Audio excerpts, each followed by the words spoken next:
We have town A and town B. Both towns don't have any water, but there's a river close by.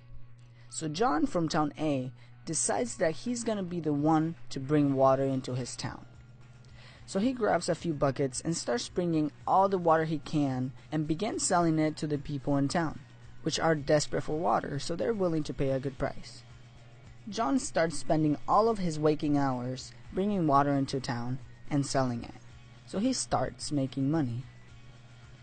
In town B, Steve is determined that he's gonna be the one to bring water to his town. So he spends the next 6 months creating a funnel that can bring the water from the river directly to his house. He doesn't get paid for this, but after he's done, he starts selling the water to the people in town for a good price. But there's a twist in the story. John from town A gets sick, so he can no longer bring water into the town. And since his income is dependent on his labor, he loses his income. Steve, on the other hand, he also gets sick. But since he already built the funnel to bring the water from the river to his house, he just hires someone to sell the water for him. And he still makes money whether he's physically there or not. See, the difference between John and Steve is that John works to get paid. His income depends on his labor, while Steve decides to work for a period of time, in this example 6 months, without getting paid. He creates a system that will generate income. The main idea is that the rich don't work for money. That is one of the reasons why the rich get richer. Let's look at the same example.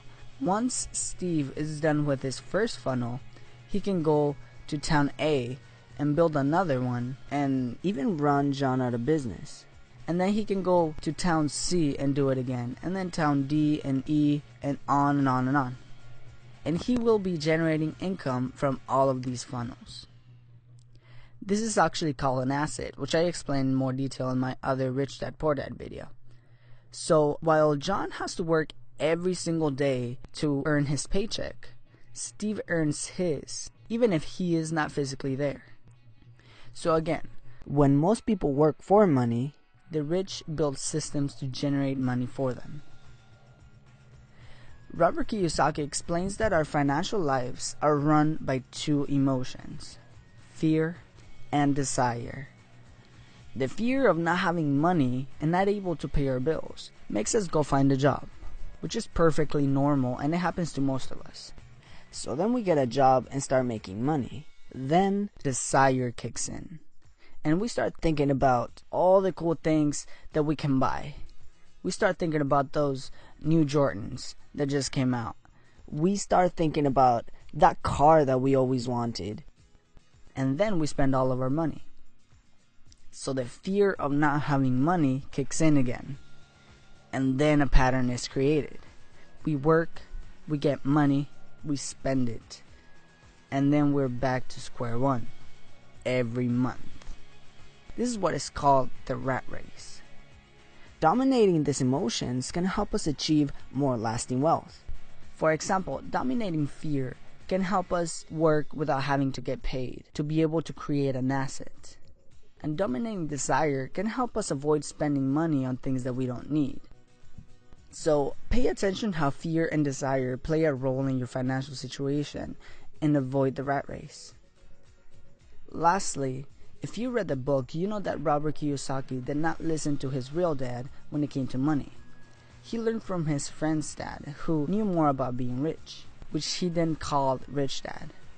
I cannot emphasize enough the power of mentors. So go out there and find yourself a mentor that know what he or she is doing.